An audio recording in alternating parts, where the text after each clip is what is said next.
Some blockbuster housing numbers released Wednesday mean it is finally time to start grappling with a happy possibility. What would a housing recovery look like in this economy, anyway?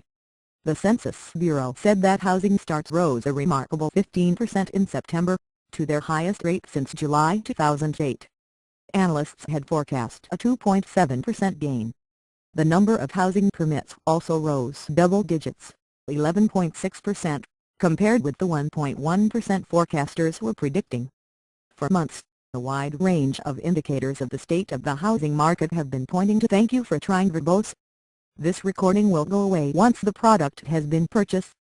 Improvement, with evidence that prices, sales and construction activity are all starting to rise after 5 lean years. It is still anybody's guess how long the improvement will last and whether the worst is truly over for housing. But Wednesday's numbers are the most solid evidence yet that the answer is yes. First, it helps to understand just how deep and sustained this housing depression has been. Residential investment, essentially, housing construction and sales activity, has been below 3% of gross domestic product every quarter since the fourth quarter of 2008, closing in on "Thank you for trying verbose. This recording will go away once the product has been purchased." 4 years before this downturn, it had never fallen below 3% for even a single quarter. The data go back to 1947.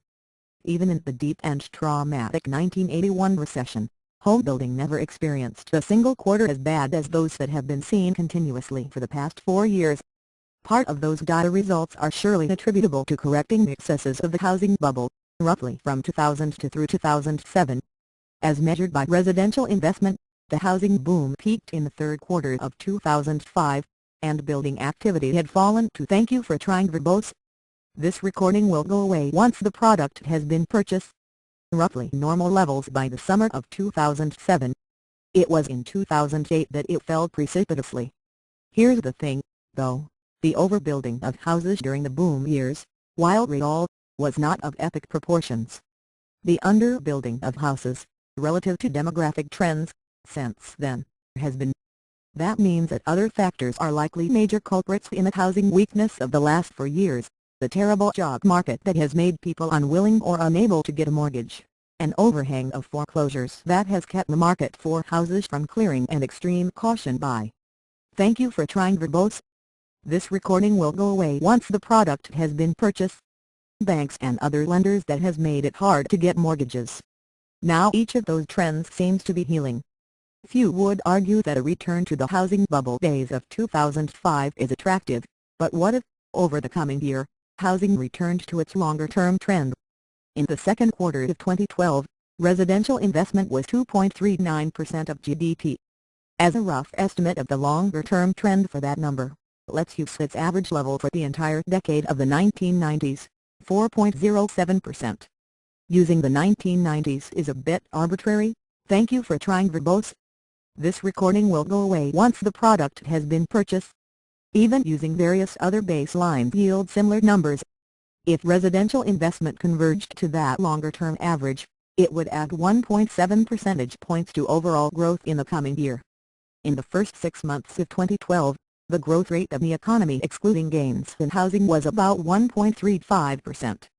If everything else, consumer spending, business investment, exports, and government spending, continued growing at the same pace it has in 2012, the gain in housing then would put overall growth in the coming year at something like 3.25%. That may "Thank you for trying verbose. This recording will go away once the product has been purchased." Not be the kind of gaudy 6 or 7% growth witnessed in the aftermath of the 1981 recession, but it would be enough to finally put people back to work in a meaningful way.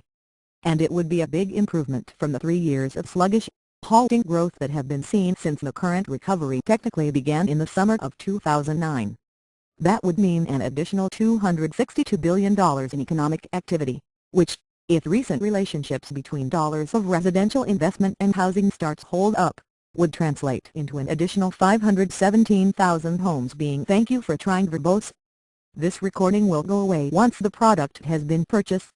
Built every year, meaning that the 872,000 annual rate of housing starts that the census reported on Wednesday would rise by a cumulative 59% over the coming 12 months.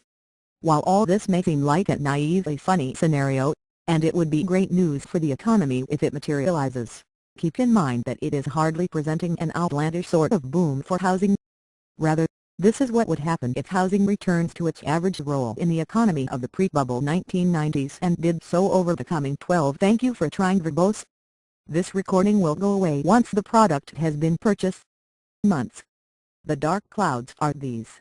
We don't know for sure whether the gains in September housing activity are a short-term blip, one of the kinds of ups and downs we have seen too many of in this recovery, or something more.